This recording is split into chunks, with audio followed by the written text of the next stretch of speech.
नमस्कार, KP news 24/7 में आपका स्वागत है। मैं हूं अश्विनी आपके साथ। चलिए एक नजर डालते हैं आज के मुख्य समाचारों पर।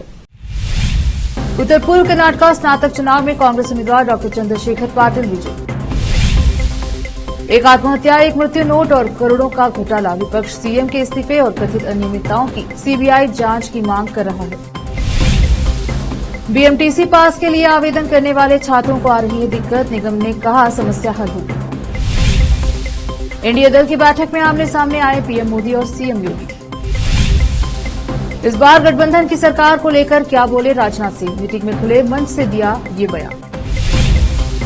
महायुति के खराब प्रदर्शन को लेकर गठबंधन में बिगड़ने लगे संबंध, जल्द विधायक बदल सकते हैं पाला।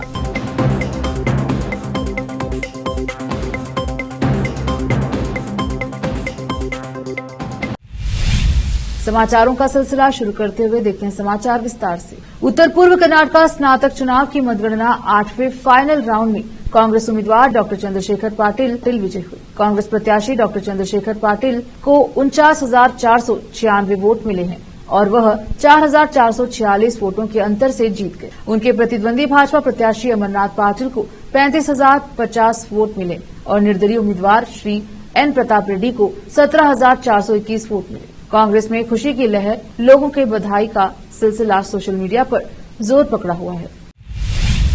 पूर्व सांसद बीबी पाटिल ने पत्रकारों से बात करते हुए कहा कि जहीराबाद की जनता ने जहीराबाद के विकास के लिए मुझे 2 बार चुना, लेकिन इस बार हमारी कुछ खामियों के कारण हमें हार का सामना करना पड़ा। इस दौरान पाटिल ने सभी मतदाताओं का आभार व्यक्त किया है और आने वाले चुनाव में कमियों को पूरा करने का आश्वासन दिया। साथ ही उन्होंने कार्यकर्ताओं का भी शुक्रिया अदा किया। जहीराबाद से मोहम्मद नेमतुल्ला की रिपोर्ट। గెలుపుకు దరిదాపుకు ఈ నియోజకవర్గాన్ని తీసుకొచ్చినటువంటి ప్రజలందరికీ ఆ కృషిలో మమేకమైనటువంటి పార్టీ శ్రేణులకు, సానుభూతి పరులకు, ప్రజాస్వామ్యాన్ని ప్రజాస్వామ్యం యొక్క గౌరవాన్ని ఇనుమడింపజేస్తూ పెద్ద ఎత్తున ఈ తీర్పులో పాల్గొన్నటువంటి వాళ్ళందరికీ కూడా ధన్యవాదాలు తెలియజేస్తున్నాను. దేశ ప్రధానమంత్రిగా నరేంద్ర మోదీ గారు 3వసారి ప్రమాణ స్వీకారం చేయబోతున్నటువంటి సందర్భంగా హృదయపూర్వకమైనటువంటి అభివాదాలు, ధన్యవాదాలు.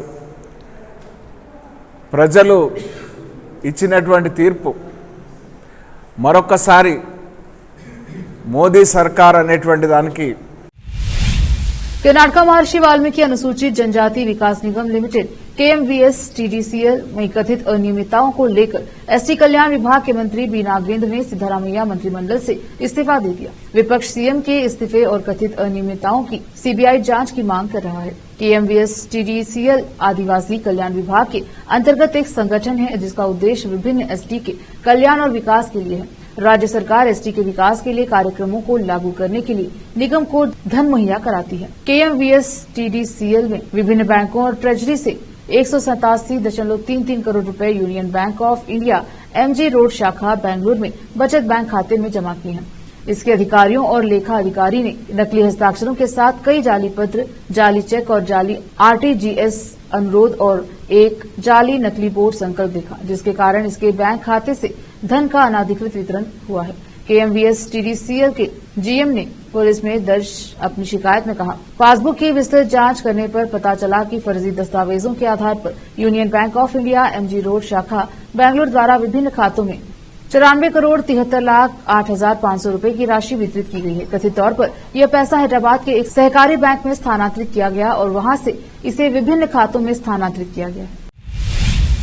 शैक्षणिक वर्ष 2024-25 के लिए बीएमटीसी बस पास के लिए आवेदन करने वाले पुरुष छात्रों को समस्याओं का सामना करना पड़ रहा है। कुछ छात्रों की शिकायत है कि उन्हें अपने संबंधित स्थानों से मंजूरी मिलने के बाद आवेदन अपलोड करने के लिए OTP नहीं मिल रहा है।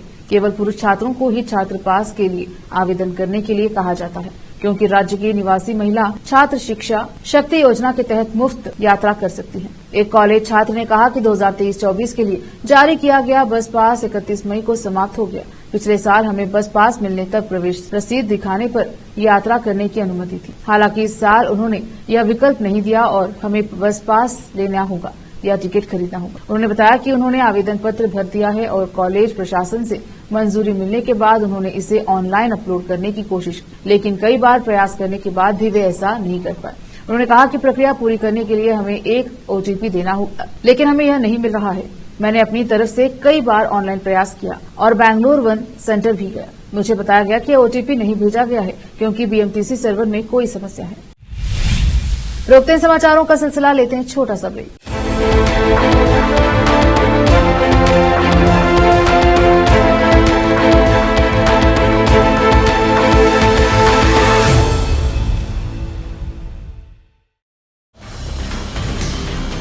हिंदुस्तान के हर कोने में हम हैं मौजूद। 24 घंटे हालात पर गहरी नजर, खबरों से जुड़े चुपते सवालात और आपको दिखाता है धार्मिक, सामाजिक, राजनीतिक, लोकल और इंटरनेशनल न्यूज की सबसे बेहतर कवरेज, जो आपको रखती है हर पल बाखबर। देश और दुनिया भर की खबर के लिए देखते रहें KP News 24/7। ब्रेक के बाद स्वागत है आपका, देखते हैं समाचार। संसद भवन के सेंट्रल हॉल में आज एनडीए के घटक दलों की एक बैठक हुई। इस बैठक में नरेंद्र मोदी को एनडीए दल का नेता चुना गया। वही बैठक में भाजपा शासित सभी राज्यों के सीएम भी शामिल हुए। बैठक को पीएम मोदी ने संबोधित किया। बैठक को संबोधित करने के बाद एक शख्स नजारा यहां सदन के बीच देखा गया। यहां मुलाकात के दौरान पीएम मोदी सीएम योगी की पीठ थपथपाते नजर आए। इसका वीडियो भी सामने आया है। बता दें कि लोकसभा चुनाव में बीजेपी का यूपी में प्रदर्शन खराब रहा है, जिसके बाद तमाम कयास लगाए जा रहे थे। बता दें कि लोकसभा चुनाव के बाद अब नतीजे सामने आ गए हैं। ऐसे में अब सरकार बनाने की कवायद तेज हो गई है। हालांकि हर बार की तरह इस बार भारतीय जनता पार्टी बहुमत के आंकड़ों को पार नहीं कर सकी। ऐसे में अब अन्य दलों के सहयोग से एनडीए की सरकार बनाने की पहल जारी है। इस क्रम में आज सरकार बनाने के लिए और एनडीए दल का नेता चुनने के लिए एक बैठक बुलाई गई है। इस बैठक में भाजपा और अन्य दलों के तमाम बड़े नेता शामिल हुए। इस बैठक में शामिल होने के लिए सीएम योगी भी दिल्ली पहुंचे। आज एनडीए ने संसदीय दल की बैठक के लिए सभी 293 नवनिर्वाचित सांसदों को संसद भवन में आमंत्रित किया। संसद में सभी एनडीए के नेता नरेंद्र मोदी समेत सभी 293 सांसद पहुंचे। रक्षा मंत्री राजनाथ सिंह ने भाजपा के संसदीय दल के नेता और एनडीए संसदीय दल के नेता के रूप में पीएम मोदी का नाम प्रस्तावित किया, जिस पर एनडीए के सभी नेताओं ने मुहर लगाई। राजनाथ ने प्रस्ताव रखते हुए कहा कि गठबंधन हमारे लिए कंपल्शन नहीं है, बल्कि ये हमारा कमिटमेंट है। रक्षा मंत्री राजनाथ सिंह ने मंच से कहा कि हम लोगों की एनडीए की सरकार बनने जा रही है। 1962 के बाद कोई नेता लगातार तीसरी बार भारत का प्रधानमंत्री बनने जा रहा है। लोकतांत्रिक देशों में पूरे विश्व में तीसरी बार यह अवसर किसी को मिलने जा रहा है तो वो हमारी एनडीए को मिल रहा है। साथियों, हम सब सौभाग्यशाली हैं कि मोदी जैसा प्रधानमंत्री मिलने जा रहा है। इनकी नेतृत्व क्षमता, इनका कार्यकुशलता, इनका विजन, इसके कारण मैं मानता हूं कि हमारे एनडीए परिवार में भी वृद्धि हुई है। महाराष्ट्र की राजनीति में जल्द ही एक बार फिर उथल पुथल देखने को मिल सकता है। लोकसभा चुनाव में महायुति ने खराब प्रदर्शन किया। इसे लेकर बीजेपी नेता और राज्य के उप मुख्यमंत्री देवेंद्र फडणवीस ने अपने पद से इस्तीफे की बात कही है। इसके बाद बीजेपी उन्हें मनाने में लग गई। इधर अजित पवार ने भी एनसीपी की हार की जिम्मेदारी खुद ली। अब खबर आ रही है कि महायुति में सहयोगी शिवसेना शिंदे गुट और एनसीपी अजित पवार गुट की पार्टी में भी अनबन हो गई है। विधायकों में गठबंधन को लेकर खींचातान शुरू हो गई है। महाराष्ट्र लोकसभा चुनाव में बीजेपी को 9, एनसीपी को 1, शिवसेना को 7 सीट हासिल हुई। वहीं कांग्रेस को 13 सीट, शिवसेना यूबीटी को 9 सीटें हासिल हुई, जबकि एनसीपी शरद पवार को 8 सीटें हासिल हुई। लोकसभा चुनाव में महायुति के खराब प्रदर्शन को लेकर गठबंधन में खींचातान देखने को मिल रही है। सूत्रों की माने तो शिंदे गुट के नेताओं में लगातार नाराजगी बढ़ रही है। खबर है कि करीब 6 से 7 विधायक ही उद्धव ठाकरे से डायरेक्ट बात किए हैं, उन्हें साथ आना है। सूत्रों के मुताबिक विधान परिषद चुनाव के बाद इस पर कोई फैसला किया जा सकता है। फिलहाल वक्त हो चला है एक और छोटे से ब्रेक का, जल्द लौटेंगे ब्रेक के बाद।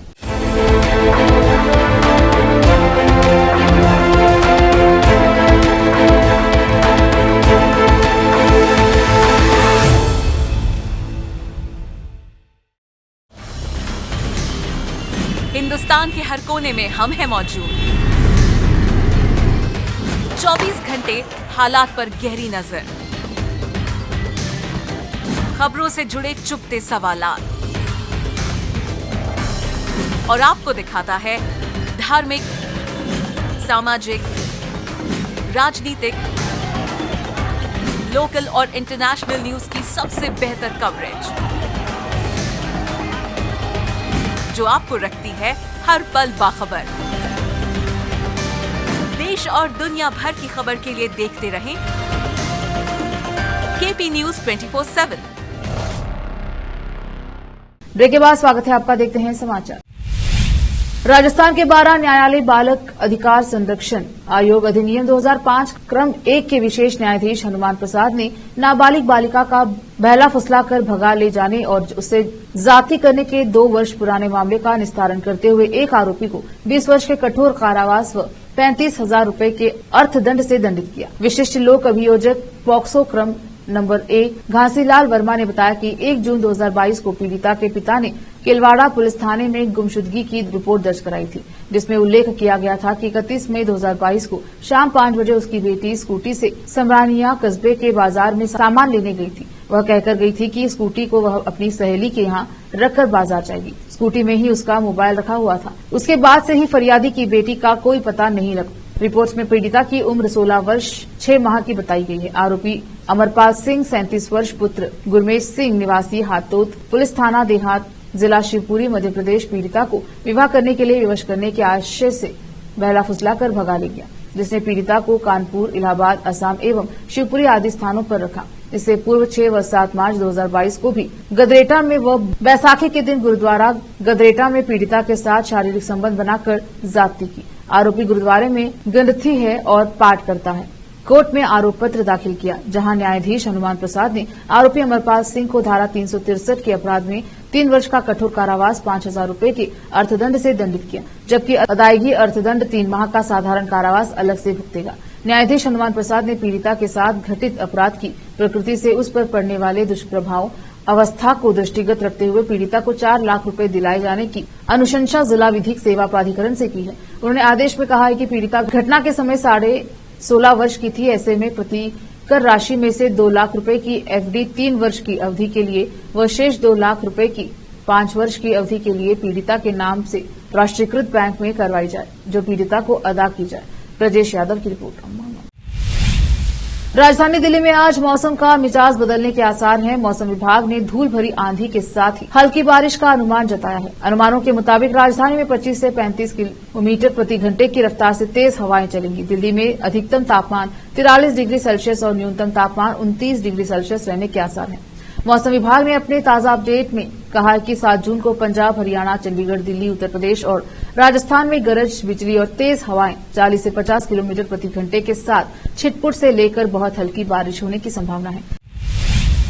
अयोध्या में भव्य राम मंदिर बना और 32,000 करोड़ रुपए की योजनाओं पर काम हुआ। उसके बावजूद लोकसभा चुनाव में राम की नगरी अयोध्या में बीजेपी हार गई। आखिर इसकी वजह क्या है? सोशल मीडिया पर कई तरह के वीडियोज जारी किए जा रहे हैं कि अयोध्या में सड़कें चौड़ी करने के लिए जो दुकान मकान तोड़े गए, उसकी वजह से बीजेपी को अयोध्या में हार का सामना करना पड़ा।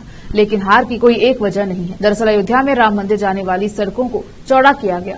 यहाँ 4 पथ बनाए गए: धर्म पथ, भक्ति पथ, राम जन्मभूमि पथ और राम पथ। इनके निर्माण के लिए राम मंदिर जाने वाली सड़कें चौड़ी करने के लिए कई मकानों और दुकानों को तोड़ा गया। कुछ को पीछे किया गया तो कई को शिफ्ट किया गया। अयोध्या में राम मंदिर जाने के लिए सबसे लंबा राम पथ बनाया गया। 14 किलोमीटर लंबा ये पथ शहादतगंज से नया घाट तक जाता है। इसके लिए रास्ते में 30 मंदिर, 9 मस्जिद, 6 मजार और हजारों मकान और दुकान हटाए गए। इसी तरह 800 मीटर लंबा भक्ति पथ, रिंगारहाट बैरियर और करीब 566 लंबा राम जन्मभूमि पथ सुग्रीव किला से सीधा श्रद्धालुओं को राम मंदिर ले जाने के लिए बनाया गया और रास्ते में आ रही दुकानों और मकानों की या तो पीछे शिफ्ट किया गया या तोड़ा गया। हालांकि सरकार ने मुआवजा भी दिया, लेकिन बहुत सारे लोगों के पास दुकान और मकान के कागज नहीं थे, इसलिए उन्हें मुआवजा नहीं मिला। अयोध्या में बहुत सारे लोगों का कहना है कि बीजेपी इस तोड़फोड़ की वजह से ही हारी है। अयोध्या विधानसभा में तो बीजेपी इंडिया गठबंधन से आगे रही, लेकिन बाकी विधानसभा में पिछड़ गई। अयोध्या लोकसभा सीट के अंतर्गत ये 5 विधानसभा आती है। भारत में हुए लोकसभा चुनाव में भाजपा नीत एनडीए को बहुमत प्राप्त हुआ है। नरेंद्र मोदी तीसरी बार देश के प्रधानमंत्री बनने जा रहे हैं। इसी बीच दुनिया भर के तमाम नेताओं ने बधाई संदेश भेजे हैं। ताइवान के राष्ट्रपति ने भी बधाई संदेश भेजा, जिसका जवाब नरेंद्र मोदी की ओर से दिया गया। अब इसी बात पर चीन विफर गया है और उसने भारत के सामने विरोध जताया। विरोध से आगे बढ़ते हुए चीनी राष्ट्रपति शी जिनपिंग के करीबी माने जाने वाले ग्लोबल टाइम्स के पूर्व संपादक हु शिजिन ने भारत को धमकी दे डाली है। हु शिजिन ने ताइवान के राष्ट्रपति के बधाई संदेश को लेकर प्रतिक्रिया देते हुए कहा कि नरेंद्र मोदी ने हद पार कर दी है। इस दिशा में आगे बढ़ने पर भारत को इसकी कीमत चुकानी पड़ेगी। चीनी सरकार ने इस पूरे मामले पर भारत के समक्ष विरोध दर्ज किया। फिर से एक नजर आज के मुख्य समाचारों पर। उत्तर पूर्व कर्नाटक स्नातक चुनाव में कांग्रेस उम्मीदवार डॉक्टर चंद्रशेखर पाटिल विजयी। एक आत्महत्या, एक मृत्यु नोट और करोड़ों का घोटाला, विपक्ष सीएम के इस्तीफे और कथित अनियमितताओं की सीबीआई जांच की मांग कर रहा है। बीएमटीसी पास के लिए आवेदन करने वाले छात्रों को आ रही है दिक्कत, निगम ने कहा समस्या हल होगी। एनडीए दल की बैठक में आमने सामने आए पीएम मोदी और सीएम योगी। इस बार गठबंधन की सरकार को लेकर क्या बोले राजनाथ सिंह, मीटिंग में खुले मंच से दिया ये बयान। महायुति के खराब प्रदर्शन को लेकर गठबंधन में बिगड़ने लगे संबंध, जल्द विधायक बदल सकते हैं पाला।